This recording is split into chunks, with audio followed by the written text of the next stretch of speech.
साथियों नमस्कार, मैं रमेश काला और आप देख रहे हो अर्धवार्षिक परीक्षा 2022 हिंदी अनिवार्य कक्षा 12 का प्रश्न पत्र। ध्यान से देख लेना। आप देखो, ये कक्षा 12 हिंदी अनिवार्य का है, अंत तक आप ज़रूर देखें। चैनल पर आपने तो चैनल को सब्सक्राइब करके बेल आइकन को प्रेस कर लें। दुनिया की सबसे हल्की और रंगीन चीज़ किसे कहा गया है? उत्तर सहित करवा रहा हूँ आपको दोस्तों। फुटबॉल, पुस्तक, पतंग, कोई नहीं।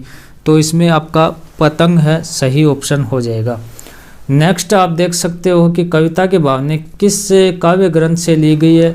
तो आपके पास 4 ऑप्शन है। ये क्या पूछा? कविता के भावने। तो ये चक्रव्यूह, इन दिनों, कोई दूसरा नहीं, हम तुम, तो इन दिनों से ये हो जाएगा।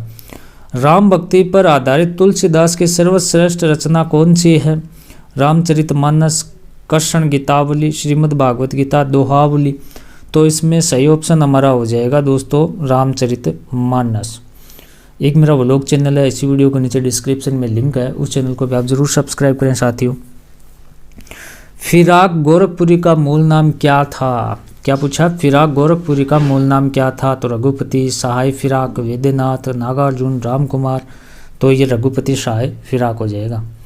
नेक्स्ट है, कवि उमाशंकर जोशी का संबंध किस साहित्य से है? गुजराती साहित्य, तेलुगु साहित्य, पंजाबी साहित्य, कन्नड़ साहित्य। तो इसमें गुजराती साहित्य आपका हो जाएगा। महादेवी वर्मा को ज्ञानपीठ पुरस्कार किस रचना के लिए मिला? निर्जा, यामा, निहार, रश्मि। तो सभी को पता है यामा के लिए मिला था। ब ऑप्शन आपका करेक्ट हो जाएगा। लेखक के अनुसार भगत जी क्या बेचते थे? नमकीन, चूरन, मिठाई, दवाइयाँ। पहले सारे क्वेश्चन आपको मैं स्पीड से बताता हूँ, फिर एक साथ ही उत्तर बता दिए जाएंगे। धर्मवीर भारती का उपन्यास निम्न में से कौन सा है? और लुट्टन पहलवान ने कुश्ती के लिए किस पहलवान को चुनौती दी? और निम्न में से कौन सा कविता संग्रह विष्णु का खर्रे है? और ये क्वेश्चन आप देखें कि प्रातःकालीन आकाश की तुलना किससे की गई है? कवि जीवन के हर सुख दुख को किस कारण स्वीकार करता है? सफिया के भाई कहाँ रहते हैं? भारत में प्रतिवर्ष 14 अप्रैल को कौन सी जयंती मनाई जाती है? सिल्वर वेंडिंग कहानी में यशोधरा बाबू के आदर्श कौन थे? झूठ पाप के लेखक किस अध्यापक से सर्वाधिक प्रभावित हुए? मोहनजोदड़ो शहर वर्तमान में कहाँ स्थित है? मोहनजोदड़ो सभ्यता में पत्थर एवं तांबा कहाँ से प्राप्त होता था? लेखक एन फ्रैंक ने अपनी डायरी किस दिनांक में लिखना प्रारंभ की? लेखिका एन फ्रैंक किसको जन्मजात बहादुर मानती थी? अब यहाँ महत्वपूर्ण है भाई, देखो अपठित गद्यांश पढ़ना आपको और फिर उसके प्रश्नों के उत्तर देना है। आधुनिक युग विज्ञान युग के नाम से जाना जाता है। आज विज्ञान की विजय पताका धरती से लेकर आकाश तक फहरा रही है। सर्वत्र विज्ञान की महिमा का प्रचार प्रसार है। मनुष्य ने विज्ञान के द्वारा प्रकृति को जीत लिया। आज मनुष्य ने विज्ञान के द्वारा विद्युत, वाष्प, गैस, ईश्वर को खोजकर दिगंतरों ने अपनी विजय पताका फहराकर सारे संसार में क्रांतिकारी परिवर्तन ला दिए हैं। किंतु विज्ञान के कारण आधुनिक युग की योद्धा ने भी प्रबल रूप धारण कर लिया है। विज्ञानवेत्ताओं ने जहां मनुष्य को अनेक भौतिक सुविधाएं प्रदान की, वहीं दूसरी ओर इसके लिए विध्वंस भी पर्याप्त साधन भी एकत्रित कर दिए हैं। अब आधुनिक युग किसके नाम से जाना जाता है? ये क्वेश्चन आपका। और नेक्स्ट आप देख सकते हैं कि विज्ञान से मनुष्य को भय क्यों लगने लगा? आधुनिक शब्द में मूल शब्द और प्रत्यय आपको बताना है। गद्यांश का उपयुक्त शीर्षक आपको बताना है। अब देखो ये पद्यांश भी आप देख लें कि मन की बंधी उमंगें ऐसाए जल रही है, अरमान आरजू की लाशें निकल रही हैं, भीगी खुली पलों से रातें गुजारते हैं, सोती वसुंधरा जब तुमको पुकारते हैं, उनके लिए कहें जो निर्भीक तेज ला दे, पिघलते हुए अनल का इनको अमृत पिला दे, आमर्श को जगाने वाली शिखा नई दे, अनुभूतियाँ हृदय में दाता अनलम अमल लय दे। ठीक है। और इसमें कौन से उमंगे ऐसा जल रही है, लाशें किसकी निकल रही है, श्रमिक लोग रातें कैसे गुजारते हैं, वसुंधरा शब्द से क्या तात्पर्य है?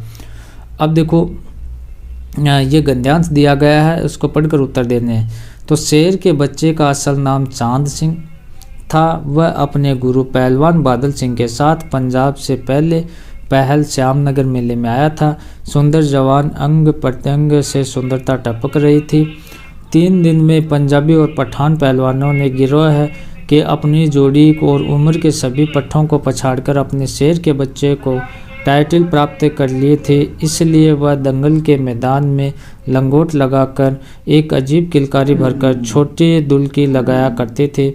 देसी नौजवान पहलवान उससे लड़ने की कल्पना से भी घबराते थे। अपनी टाइटल को सत्य पर प्रमाणित करने के लिए ही चांद सिंह बीच बीच में दौड़ता फिरता था। ठीक है, अब देखो शेर के बच्चे नाम से प्रसिद्ध पहलवान का नाम क्या था, चांद सिंह के गुरु का क्या नाम था, गद्यांश में देसी पहलवान से क्या अभिप्राय है, शेर के बच्चे की उपाधि उसे कैसे प्राप्त हुई, ये चीज़ें ध्यान में रखनी आपको। नीचे दिए गए पठित पद्यांश के उत्तर आपको देना। ये पद्यांश आप छोड़ सकते हो, कोई विशेष नहीं है। अब देखो कि दिए गए परिभाषित शब्दों के अर्थ आपको लिखना है और दिए गए कवि लेखक परिचय हरिवंश राय बच्चन, महादेव वर्मा, सूर्यकांत त्रिपाठी निराला।